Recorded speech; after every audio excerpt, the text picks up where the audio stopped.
Radio Show with your host, Lonnie Clark.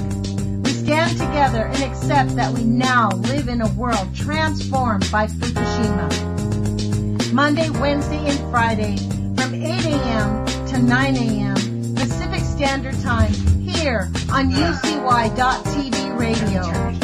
We relentlessly engage every ear that listens. We expose and confront the complete lack of accountability for the nuclear industry. Consider social engineering programs who view our bodies, minds, and souls as assets on a balance sheet. We discuss vital current issues, interview activists, and engage our audience in an effort to allow all voices to be heard. The Age of Fission Radio Show creates a venue that all will choose. We encourage our listeners to reclaim their power and their courage to take action and save our planet from the ravages of greed and indifference. Our actions matter. Every voice matters. We remind our listeners that happiness is resistance.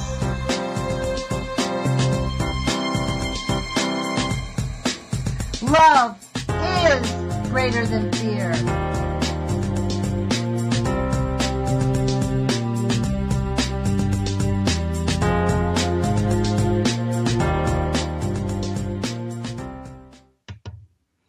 Good morning, UCY.TV radio listeners. This is Lonnie Clark with the Age of Fission radio show.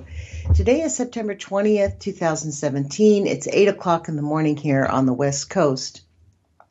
I don't have a guest here with us today, nor do I have anybody scheduled for the next 3 days, so I'm just going to be reading stories. You can give us a call in at 718-717-8106 if you feel like discussing anything I'm talking about or anything that's really on your mind. We really do enjoy talking to our listeners.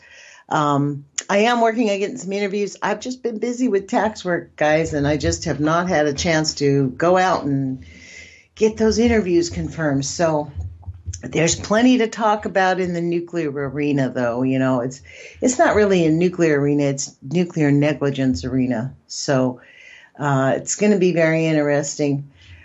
I always default and go to the NRC alerts. And one of the things that I found was very interesting is that they're beginning to repeat events. If there's nothing on there, they put something on from the next day.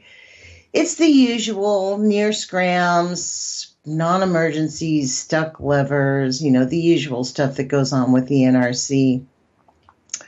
Lost things, retracted, don't worry, everything's fine. So I'm going to just spare you all of that, although there was one that was pretty scary that I thought that they reversed. It's at Point Beach, Wisconsin.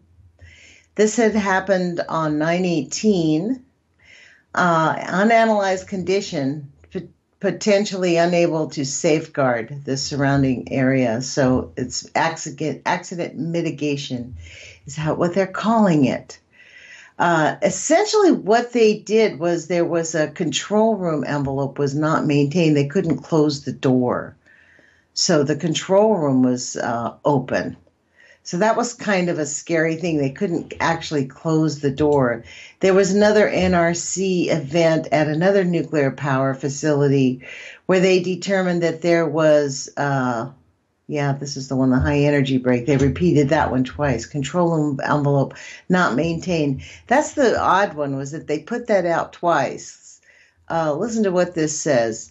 At 1724 CDT on 9/18, during control room ventilation testing door 61, south control room door became wedged against its doorstop and stuck open.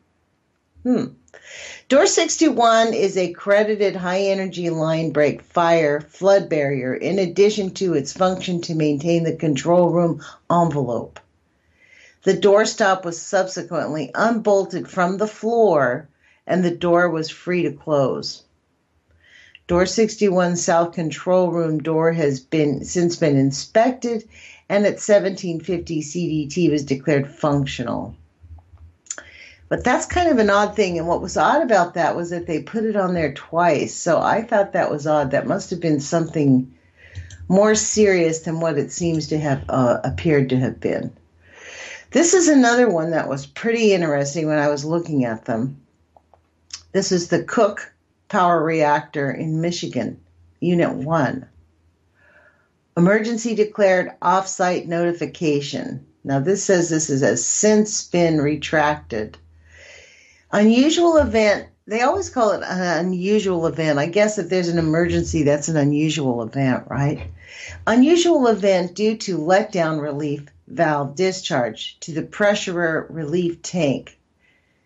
At 047 EDT, the licensee declared a notification of unusual event under Emergency Action Level S8 due to actuation of the letdown relief valve, which resulted in reactor coolant system leakage into the pressurized relief tank exceeding 10 gallons per minute. That's what GPM means. I was correct the other day. The plant was in mode 3 at the time, making preparations to proceed to cold shutdown to support their refueling outage. Operators were in the process of reducing reactor coolant system letdown from 120 gallons per minute to 45 gallons per minute when the letdown system relief valve lifted. The relief discharged the pressurized relief tank at approximately 12 gallons per minute. Operators isolated the letdown line, which reduced the leakage to approximately 1 gallon per minute. Plant staff is in the process of determining where the 1 gallon per minute leakage is from and evaluating the basis for terminating the unusual event. So then we have an update at 0800 EDT on 9/13. The licensee terminated the notification of unusual event. The basis for termination was that the letdown line was isolated, which reduced leakage to less than the EAL seal threshold of 10 gallons per minute. Then there was a retraction on 9/15. This is interesting. Retraction. The condition reported in event notification 52967 pursuant to 10 CFR 50.72 A1I has been evaluated and determined not to have met the threshold for classification as an unusual event under Emergency Action Level S8 and being retracted. Listen to this is why. This is hilarious. During the events of 9/13, control room staff calculated reactor sealant coolant system leakage to the pressurized relief tank through the letdown relief valve to be greater than the EAL S8 threshold of 10 gallons per minute. Subsequent review of the trends associated with the PRT level increase during the event determined that the RCS leakage to the PRT was less than 10 gallons per minute and therefore did not represent an unusual event under EAL S8. So doesn't that make you feel better, folks? They're paying attention to when they're incorrectly reporting these nuclear alerts. So if anybody wants to give us a call, the number is 718-717-8106. Give us a call and we will chat with you about whatever's on your mind or on any of these stories that I'm going to continue to read. By the way, I want to thank KEPW.org in Eugene, Oregon for joining us and also for covering Libby Halevi's show because, the information that Libby gives out and that I give out are things that you're not going to find anywhere. And to be honest, it's brain weary. Let's be really clear. I get it why there's not throngs of people banging down the door to call us up and talk to us. And, this is the people that pursue the anti-nuclear process are completely swimming uphill. That's the bottom line is you have a nuclear industry that is intent on lying, misrepresenting the facts. You have to dig out information like right now. Try to find out some information about this Turkey Point right now in Florida or the nuclear power plant in Texas or any of those nuclear power plants in the line of fire on the way of all these hurricanes, or any of the chemical plants. Try to find out about that, if there's been any chemical contamination reported by the people of Texas, which we know there has to be. Those things are coming in. We're not actually even hearing about the recovery in Texas, are we? I mean, I had someone on the other day, Dave, who was like, look what's happening in Texas. He lives in Arizona, which is quite close to Texas, and knows people down there. Let's get back to these stories that I dug up so Lonnie can stop her opinionating. So, over in Europe, I thought this was quite interesting. In Germany, September 1st, Germans in Aachen get free iodine amid Belgium nuclear fears. So right next to the Netherlands is a nuclear power plant called Doel, and it's right on the mouth of the North Sea. There's some inlets there, quite inside on Belgium, but it goes way in, kind of like the Columbia Generating Station goes way in, right? But it's right next to the North Sea. There's water right there. And listen to this story. The Western Germany, the Western German city of Aachen has started issuing free iodine tablets to some 500,000 residents and people living nearby because an aging Belgian nuclear plant is seen as a risk. Wow. People can register on the city website to receive coupons exchangeable at pharmacies stocking the pills. Iodine can reduce the risk of thyroid cancer after a release of radiation. There have been German protests over Belgium's Tihange nuclear plant, some 70 kilometers or 43 miles from Aachen. Oh my gosh. Reactors there and at Belgium's other nuclear plant at Doel near Antwerp have been shut down repeatedly for safety checks. There are several reactors in total. There have been shutdowns because of water leaks and the discovery of microcracks in some reactor units. Belgium's Federal Nuclear Agency says scientific checks on the microcracks involving international experts did not suggest that radiation could leak out. Germany aims to switch off all its nuclear reactors by 2022. Belgium plans to shut down Doel 3 in 2022, Tihange 2 in 2023, and the other 5 in 2025. But there are concerns about how Belgium will unplug the 6,000 megawatt energy shortfall implied by that plan.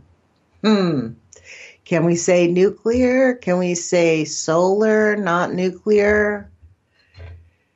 Let's just pump up the fear about closing down these nuclear power plants, folks. I can't help but put in my little comments here.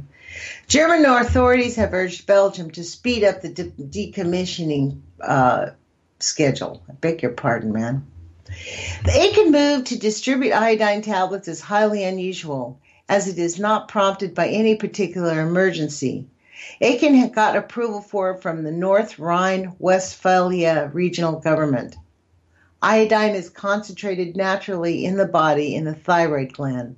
The pills work by saturating the gland with an iodine dose so that cancer-causing radioactive iodine will not enter.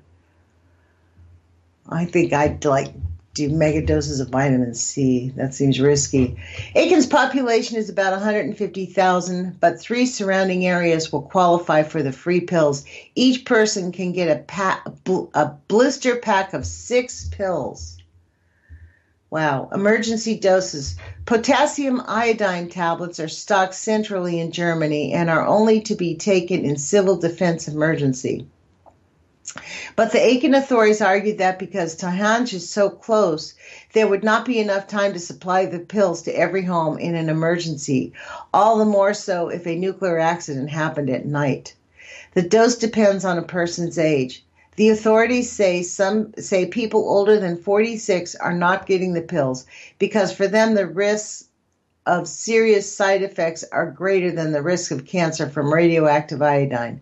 They can be prescribed an alternative thyroid drug, Ironat.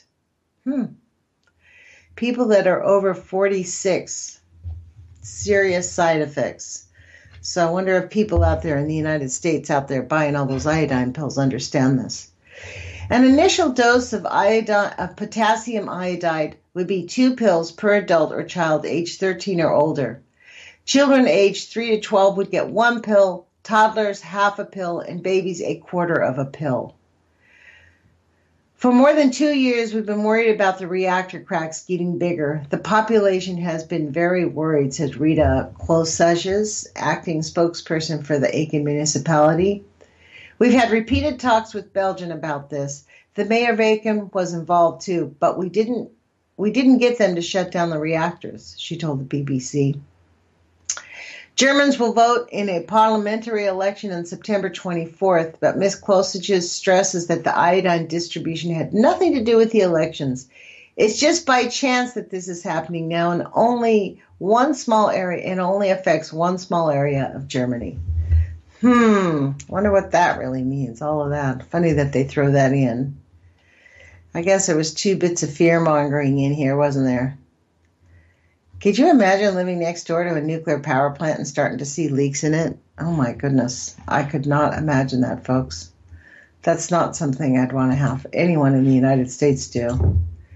I guess that's sort of what happened when people were living next door to 3 Mile Island. Only I guess their lesson from 3 Mile Island is just don't tell anybody about it. We'll be fine. Because that's when people get freaked out, as if they have to know about it. Okay, there's another little story in here that I thought was interesting about our European friends. This was May 21, a little bit of an older story, but I don't know if we talked about it. But Switzerland votes to phase out nuclear power. More than 58% backed the moves towards a greener power sources in a referendum on Sunday. Switzerland has 5 aging nuclear power plants and has provided a third of the country's energy needs. There is no date yet to decommission the facilities, but the country will now aim to increase reliance on sources like solar, wind, and hydropower. Opponents have warned the move away from nuclear energy would cost too much money and leave the landscape being disfigured. Wow, really? That's what do you think they're going to do when we have 2-headed fish jumping out of the rivers? You think that's not a disfigurement? But the president of Switzerland's Green Party, Rugula writes, hailed the vote as a moment in historic change. The Swiss population has said no to the construction of new nuclear power plants and yes to the development of renewable energy, she added. The conditions have also been set whereby the economy and households will need to take the responsibility for the future. It's absolutely magnificent. The Swiss government first proposed phasing out nuclear energy in favor of renewables after Japan's Fukushima plant was destroyed in a tsunami in 2011. The vote now paves the way for them to move ahead with the plan beginning in January 2018. However, a referendum which asked people if they wanted to limit the nuclear power plant's lifespan to 45 years failed to get enough support in November. So that means there are, 5 or 6 plants they can leave them on for 1 million years like they're doing here in the United States. It's so outrageous what they're doing in the States.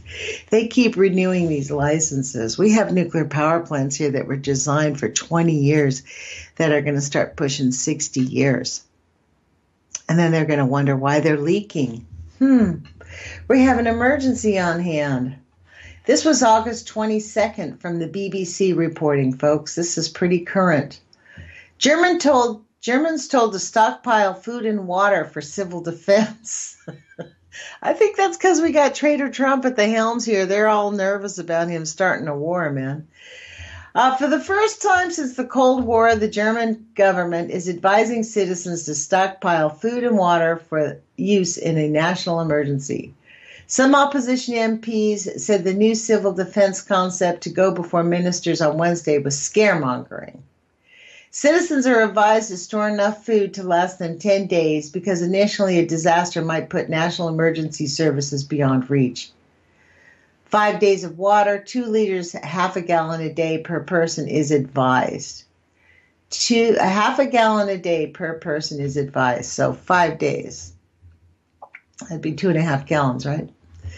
The German news website Frankfurter Allgemeine FAZ said the new concept was set out in a 69-page German Interior Ministry document. 69 pages. The document said an attack on German territory requiring conventional defense of the nation is unlikely. But it said a major security threat to the nation in the future could not be ruled out, so civil defense measures are necessary. Soon, Germans began tweeting ironically under the hashtag Hamsterkaufe, which means panic buying. That's interesting. Interior Minister Thomas de Maizière told a group of school children that Germany must be prepared to react if food and water reserves are poisoned, or if oil and gas supplies were interrupted. The parliamentary head of the left-wing Die Linke party, Dietmar Barsch, criticized the move, saying you can completely unsettle people, yet another round of proposals, such as hoarding supplies. This is interesting. The Greens parliamentary leader, Konstantin von Noot, said it was sensible to update civil defense advice, which has not been touched since 1995. But he warned against mixing up possible military and terrorist scenarios, saying, I can't see any attack scenario that merits stockpiling of supplies by the population. You know what does merit is nuclear power plants falling apart. So that's pretty interesting. I think that they are beginning to get it, that there is something going on in the planet with these nuclear power plants. I think they're kind of nervous about Trader Trump, to be honest, if you want me to tell you the truth. I think they can't handle it. They're freaking out over this guy. I can't wait to see what the news talks about after it all gets digested with his banter yesterday. You know, he's gonna do in North Korea. He's standing up for America because he's a tough guy. Seriously, the man is a humiliation to the planet. I mean, it's really sad. Oh, back to these stories. Okay. Belgium's, oh yeah, we read this. Belgium's aging nuclear power plant. That did worry people. I would be worried. Okay, how's about this one? This is really interesting. I don't think we even heard about this one. Florida nuke plant did not meet federal safety guidelines as Irma roared. This was on 9/11. This was in Newsweek, folks. This is how they mess with our heads. They give us tidbits of information, but they don't fix the problem. Oh, God. Okay. So the phone number is 718-717-8106. Please give me a call. This is Lonnie Clark with the Age of Fission radio show. 718-717-8106. Call in and join the show. Give us your opinion. I'm going to keep reading these articles because I found them fascinating that this is where we're at without. Here is mainstream media Newsweek talking about Turkey Point. Operators of a nuclear power plant in the path of Hurricane Irma kept one reactor operating during the cyclone. The cyclone, Although the plant had not finished meeting stricter federal safety requirements implemented after Japan's Fukushima accident. The fact that they call this a cyclone makes me wonder if this was written by some European. Melina Delkic, Delkic. Don't think she's an American. Because we don't actually have cyclones, we have hurricanes. The Turkey Point nuclear plant in Homestead along the southeast Florida coast experienced an unrelated failure in one reactor's cooling system during the storm. A part called the steam generator's feeding regulator valve failed on Sunday night, prompting engineers to shut down the reactor. The cooling system malfunction did not cause any radiation leakage, according to the Nuclear Regulatory Commission. Right, we believe them. The failure, well, you know what? There's already a leak at the Turkey Point. It's already leaking, already. The failure of the valve at Turkey Point was unrelated to larger federally mandated improvements that are still pending, including improving seals on exterior doors and improving floodwater drainage mechanisms near key cooling pumps, according to the Flood and Hurricane Preparedness Report the power plant sent to the NRC in June, a requirement of post-Fukushima regulations. Poor seals on exterior doors could lead to substantial leakage in a hurricane, the report said. At Turkey Point, the rooms that hold the cooling pumps, listen to this, at Turkey Point, the rooms that hold the cooling pumps do not have a roof and are exposed to the rainfall, the report said. In the event of flooding, operators of the plant would drain the rooms with pumps that run on diesel fuel. A spokesperson for the plant said the facility always has a week's worth of fuel on hand in the case of a power outage, but he did not say how the pumps are refueled during a crisis.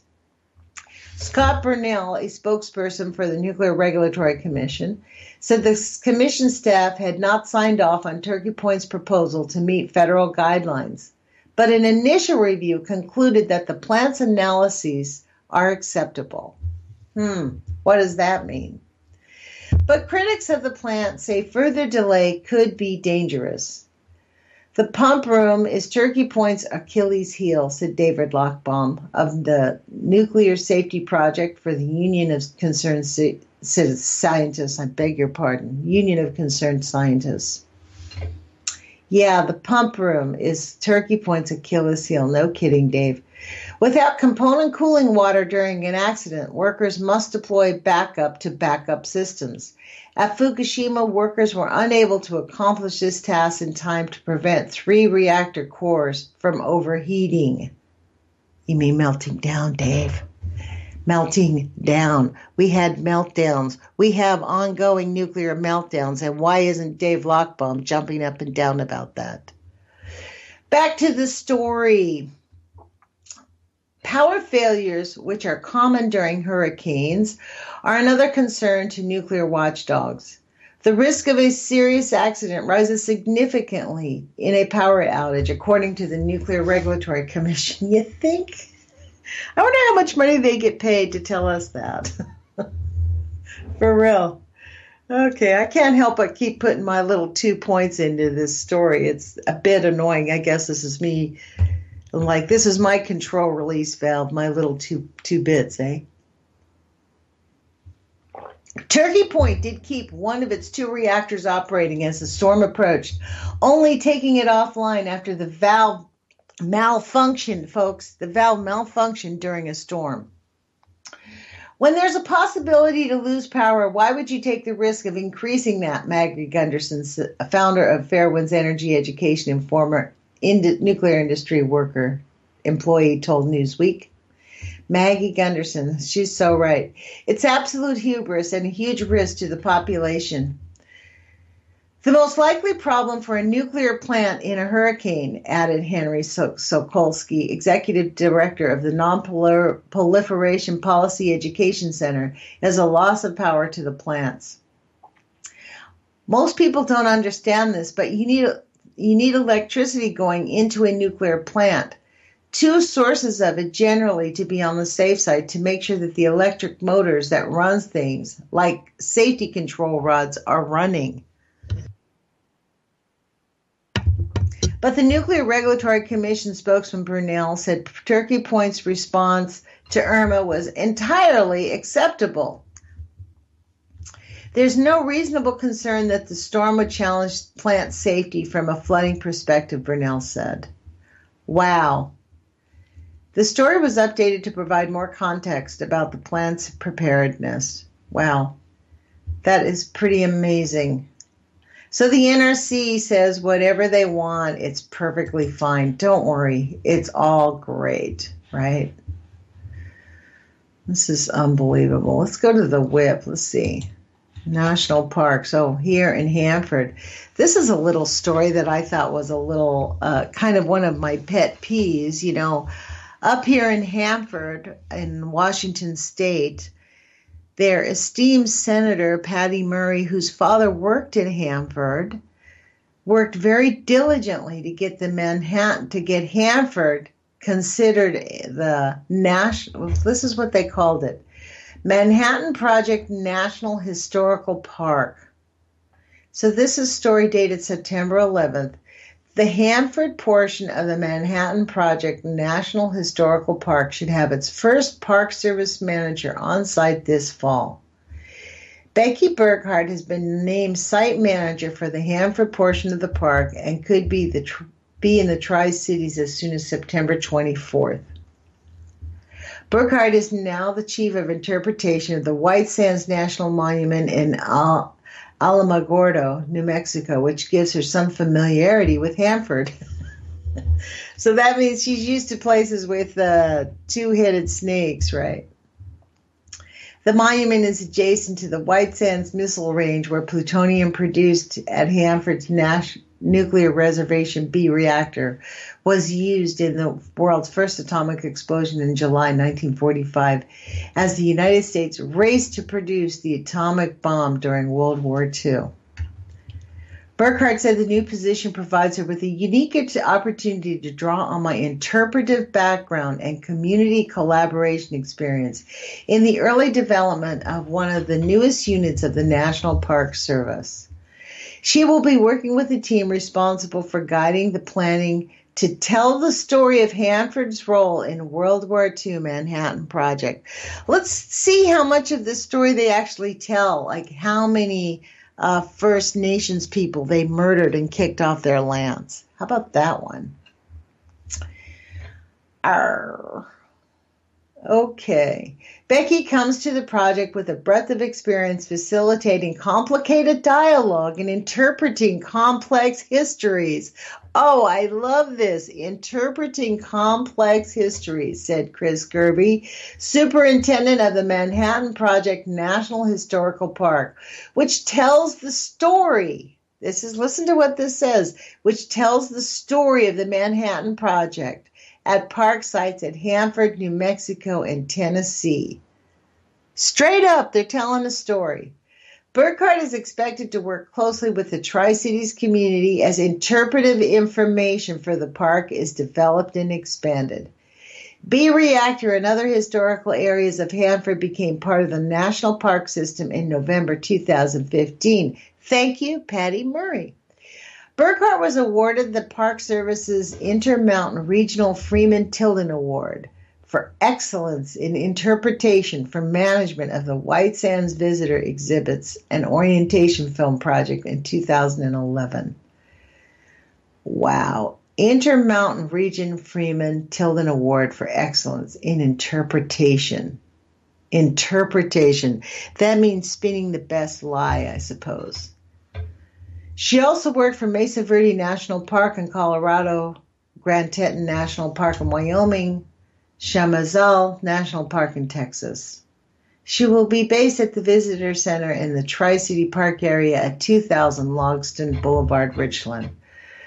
The tour season for the park continues into November. Call 509-376-1647 for information.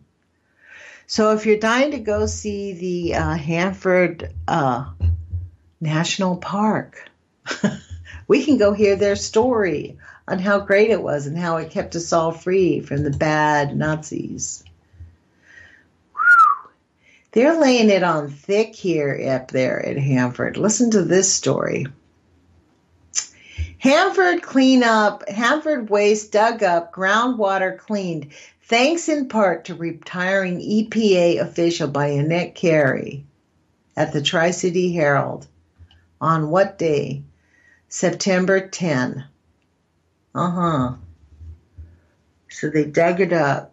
I mean, I am beyond skeptical. This is the thing. I read stories like this, and all I see is propaganda lies. I don't believe any of this. So let's listen to this. The Tri-Cities top federal regulatory official in Hanford Nuclear Reservation has retired after more than 8 years in the job. Dennis Falk, the Hanford project manager for the Environmental Protection Agency in Richland, has worked for the EPA at Hanford since 1991. the early years of environmental cleanup when decisions were beginning to be made on how highly contaminated 586 square mile site would be cleaned up. Craig Cameron, an EPA environmental scientist in Richland, has been named acting project manager. We'll miss your wise counsel, your straightforward, always honest answers to even the most difficult questions, and your steadfast dedication to a safe, reasonable, and thorough cleanup at Hanford, Alex Smith wrote in a letter to Falk. Smith is a nuclear waste program manager at Hanford's other key regulator, the Washington State Department of Ecology. Part of Falk's legacy was his successful opposition to the Department of Energy's plan not to dig up the waste burial grounds alongside the Columbia River at Hanford. Wow. Instead, DOE wanted to put earthen caps over them to keep precipitation from driving contamination deeper into the ground. You argued successfully that the long-term cost would be just as much or more than digging them up. Stock's fan was proven right when hundreds of pieces of highly radioactive, irradiated uranium fuel was discovered buried near the river, she said. Falk also considers his work with the state and the DOE to come up with a plan to clean up the 220 square mile along the Columbia River, a highlight of his career. Can you believe that our government destroyed 220 square miles along one of the most beautiful rivers in our country? This is, if you guys could even begin to see how absolutely beyond picture perfect that Hood River is up there, the Columbia Gorge is so incredibly beautiful, it's breathtaking. And for them to have the hubris to destroy it with nuclear waste just makes my blood boil. Back to the story. After 25 years of cleanup, most of the work there has been completed. The land included hundreds of buildings and waste sites, plus research and production reactors that have either been temporarily sealed up or torn down. Falk was among the officials who helped establish the Hanford Advisory Board. Who would have thought they would have been such a force at the Hanford cleanup, Falk asked. The board, made up of members representing interests such as Hanford workers, environmental groups, labor, business, and tribes, has influenced Hanford regulators, serving as a gauge for what's important to the public, Falk said. I'm telling you, this makes me want to spit nails reading this story. Smith also praised Falk's role in the cleanup decision that led to the creation of the 200 West Pump and Treat facility at Hanford, a sophisticated plan to clean multiple contaminants from contaminated groundwater in central Hanford. You did a major share of the work at Project 200 West Groundwater with that decision, Smith said. Falk said it was a single Falk said it was a single line. This does not make sense. Falk said it was a single line wrote in the decision document requiring Hanford to reduce its carbon tetrachloride plume that led to the construction of the plant. Falk was an agriculture teacher in Toppenish in 1985 when he took what he thought would be a 3-month job at Hanford. He would join EPA 6 years later, bringing hands-on experience at N-reactor and plutonium finishing plant. Falk, who lives in Grandview, raises cattle, goats, and pigs, and plans to return to his roots in education, working as a substitute teacher. So I wonder how long it's going to be before he comes down sick. And then they start denying him health care. So this one person, they were just going to bury the plutonium, and this one person argued the point. So he's the reason that they have that plutonium processing where they clean the water out. Nobody there thought that that would work. I'm telling you, it just makes me so angry that these people actually continue. They just continue to lie and do everything they can. It's just beyond comprehension. Oh my gosh. Accuses Hanford. Let's look this up. I'm on there at the Tri-Cities page, and I'm going to look up. I haven't looked at these, but something just caught my eye as I'm reading this story. And it says, trial accuses Hanford contractor mayor of retaliation. Oh, there's some little bylines along the slide. Listen to this. State gives feds more time for Hanford radioactive waste tunnel plan. Listen to this line. DOE gets another pass on estimating Hanford cleanup costs. Woo, they get another pass. More valuable space available for Hanford's radioactive waste. We've read that. EPA long-term plans to manage Hanford office in limbo. Okay, so Benton County. Let me see what this says. Trial accuses Hanford contractor and mayor of retaliation. Jurors, this was September 18, 2017, so this was just a couple days ago. Jurors held radically different accounts of what went on at Hanford Contractor, leading to the resignation of the manager, who has since sued Mission Support Alliance and her boss, who is also Kennewick's mayor. Opening arguments were Friday in a civil trial that is expected to last more than 2 weeks in Benton County Superior Court. Mission Support Alliance holds a Department of Energy contract worth about $3 billion to provide support services at the Hanford Nuclear Reservation. Mayor Steve Young works for the company as a vice president. Julie Atwood, who resigned after being told she would be fired on September 9, 2013, claims Young retaliated against her after she was questioned about allegations of time card fraud. In a 2-hour conversation, she asked an investigator why she was targeted rather than Young, her attorney, as said her attorney, Jack Sheridan of Seattle. Her attorney said she told the investigator that Young does mayoral business during Hanford work hours with his MSA salary paid by taxpayer money, and he treats women differently than men.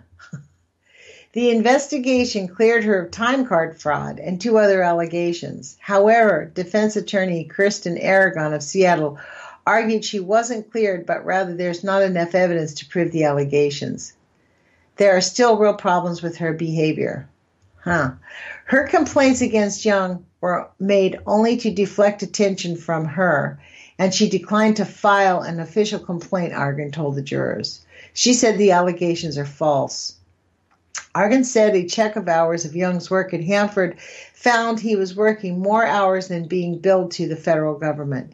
If he left work to represent the city of Kennewick at a ribbon cutting, for instance, he would work late to make up the time. But Sheridan said there was no way to know how many hours he worked for Hanford, and he violated government policy by using federal government computer for city work, such as sending emails. This is interesting. So there was an anonymous complaint filed against Young accusing him of creating a hostile work environment. But the complaint and other paperwork included notes taken during an interview are now missing. The defense attorney denied there was a complaint filed against Young. Just destroy the evidence. That's what they're doing in the White House. They're shredding 24 hours a day. Aragon claimed Atwood behaved as if the rules did not apply to her. Wow. So what is at the heart of this story? Who is she talking about? She's talking about the guy who was the mayor of Kennewick is mixing his time up working for the private contractor. Wow. This is a mess when they start doing this. I wonder what will come of it. Let me skip down. It's quite a long article. An anonymous complaint that triggered the investigation of Atwood was filed shortly after she returned. It accuses her of abusing her relationship with an influential DOE official, of creating a hostile work environment, and time card fraud. Atwood believes she was vindicated after the investigation and was blindsided when she was called into the meeting with the head of human resources and a company attorney and told that she would be fired. She resigned to try to save her professional reputation and her pension. This is all a clear story of genuine retaliation, isn't it, folks? Wow. Can you imagine if this retiring EPA official, Dennis Falk, had not insisted that they dig up that area in Hanford, and they had just buried it in the late 90s, what the Columbia generating station would look like. September 2, Hanford will miss the deadline to tear down the plutonium-contaminated plant. Gee, that's a surprise. Let's look at, wait a minute, you know what I really do want to double check? I really do want to double check the mass animal deaths. Let's see what animals are. Poor animals. You know, that's an indication of what's going to happen to us, folks. I mean, that's kind of the sad part about it all. If anybody wants to give us a call, it's not too late to give us a call. It's 718-717-8106. And don't be shy. If you know me on Skype, then the name is Lonnie.Clark7. So here in Nicaragua, they found 14 plus dead turtles found on the beach of Carazo. Wow. Massive die-off of fish everywhere in the Baltic Sea in Germany. Hundreds of pink flamingos from the hurricane from Cuba and Irma. 800 plus dead fish found on islands in the Bering Sea. That was September 12th. Thousands of fish in the lagoon down in Mexicali, September 12th. Wow. 42 hippos dead due to an outbreak of disease in Ruaha National Park, Tanzania, September 12th. September 12th was a bad day for animals. September 12th, 34 dolphins and 27 turtles found dead on the beaches in Almeria, Spain. Wow. So if people don't think we have a serious problem, think again, folks, because we definitely have a serious problem. Well, I'm going to read the most current story. I was digging up information about these nuclear power facilities that we just never hear anything about. And there are stories out there. Listen to this one. WIPP, NWP contract extended for 3 years, almost $1 billion. Under the management of Nuclear Waste Partnership, a radiological release at the waste isolation plant interrupted operations in the facility in 2014. That's an interesting way to just put it all together, right? A radiological release. No big deal. Don't worry about it. 3 years later, and about 9 months after the operations resumed, so listen to this, 9 months ago it only resumed, the U.S. Department of Energy awarded NWP a 3-year contract extending with a price tag of almost $1 billion. The $928 million contract between NWP and DOE was announced Friday to extend until September 30th, 2020. Emplacement operations at WIPP ceased for almost 3 years from February 14th to January 17th, following the release of radiation into the underground mine. Not only the underground mine, folks, it leaked out. My own brother got cancer. He was 800 miles east of that. It was later found the release was the result of improperly packed waste being shipped from Los Alamos National Laboratory. Earlier that month, a salt truck caught fire in the underground mine. In January, WIPP began emplacing waste stored above ground during the closure and resumed accepting shipments in April, bringing in its 50th in August. DOE's contract with the AECOM LED, oh my goodness, with the AECOM-led NWP for management of WIPP's operation would have expired at the end of the month. The $1.3 billion contract was awarded to NWP in April 2012. So since April 2012, they went through $1.3 billion. To now, that was like, 5 years. So this contract from 17, the $1 billion contract, is only going to go for 3 years. So I guess we're spending more money. The new contract modifies the previous agreement to not only extend the time frame of NWP's oversight of WIPP operations, but also to enhance the plant's focus on safety. Language in the contract also provides cost incentives, read the statement, to reward workers for safety operations. Right. We're going to reward you for being safe and not killing people.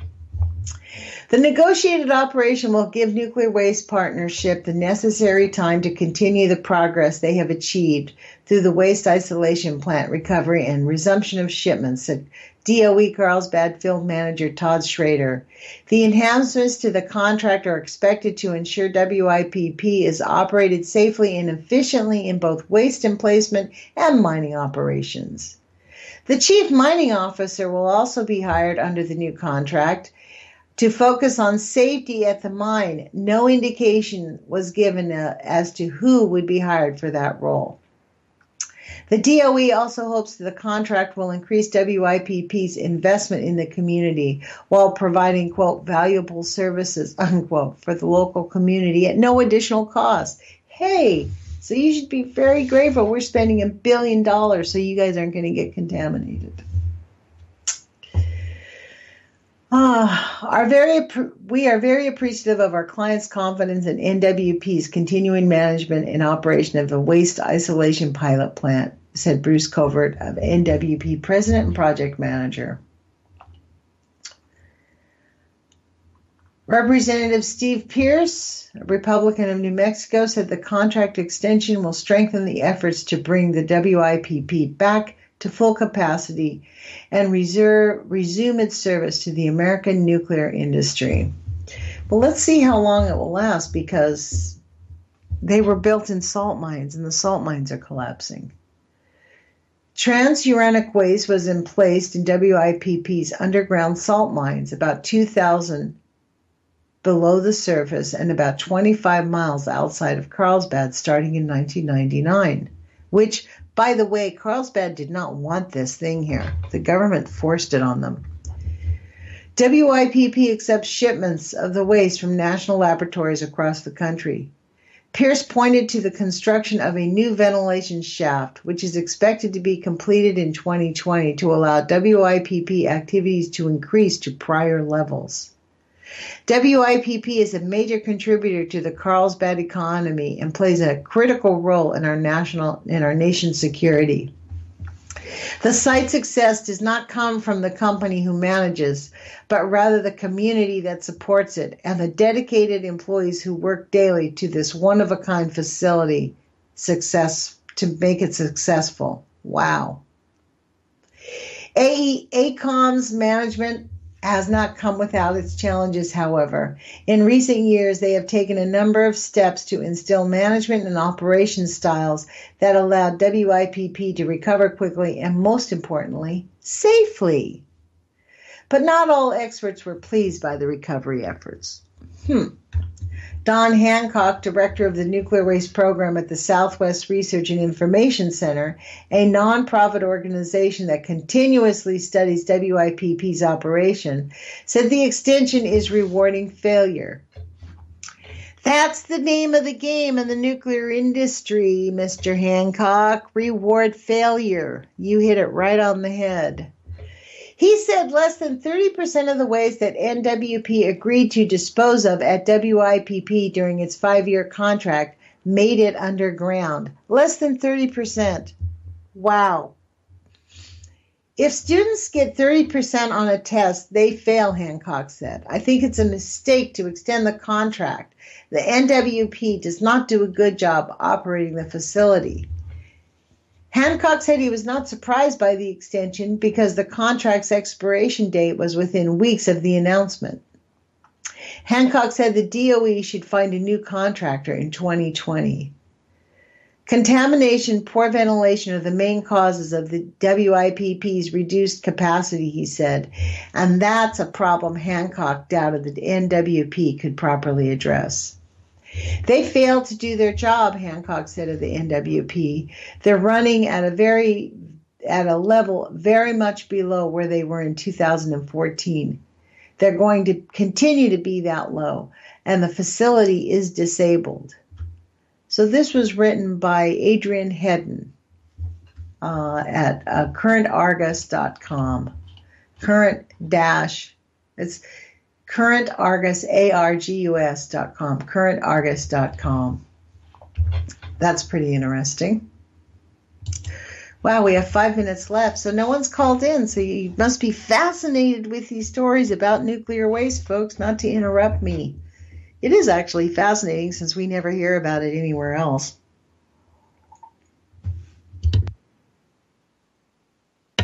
I don't know, though. I think people are like, don't tell us, which is what they count on. This is exactly what they count on. They count on us not wanting to hear the big bad news because it is overwhelming. I mean, I have to say myself, it gets to be when you realize how entrenched we are and how deep in it, and the game of who's going to do the writing and how they're allowed to write instead of just saying it straight out that nuclear is the biggest disaster in the world, and that they're counting on us not being able to identify being contaminated from nuclear waste. I mean, I bet every single person listening to this radio show knows somebody with cancer or knows somebody with a brain tumor or knows some child that's sick. I personally just heard of someone that I know. He's now 22 years old. He got into a car wreck and they were doing a routine screen. Somebody hit him, so he had to go to the hospital. He was kind of all, They took him into the hospital and screened him to make sure his body was okay. And they found a brain tumor on his head. And that happened about maybe 2 months ago, and it is actually getting really serious now. The kid's lost his vision in his right eye. He's weak. And their insurance is completely inadequate. They need $50,000 to start. $50,000. That's their copay. Their insurance just does not cover it. So we have a really serious problem in our country. When people talk about we can't afford single payer, we can't afford not to have single payer. That's what I think. I mean, we hear the vilification of single payer, but what we don't hear is the cost to taxpayers about people getting sick all the time, because ultimately our hospitals are not going to turn these people down. So they end up paying for them through emergency sessions. I mean, it's the leaking, the lack of control over how we help manage our people is astounding. Because really, just like the nuclear industry, we're all expected to be silent about these negative effects of nuclear and negative connotations about fracking and the pharmaceutical. We're expected to just take our pharmaceuticals and be quiet. That doesn't work. It's not going to happen. People can't keep being quiet when our children are sick all the time, when young people are dying, when the animals are dying at massive rates. It's time for us not to just turn off the television. It's time for us to tell the government we're not doing it anymore and really organize. So you've been listening to Lonnie Clark with the Age of Fission radio show. We really appreciate you tuning in. Please go to our webpage at ucy.tv and hit contribute button and make a contribution to us. We run on donations. We are not a nonprofit, but pretty much we're a nonprofit because there's no profit coming in here because we're no advertising. So put your courage feet on, take some action, do the best you can. We'll talk to you guys tomorrow.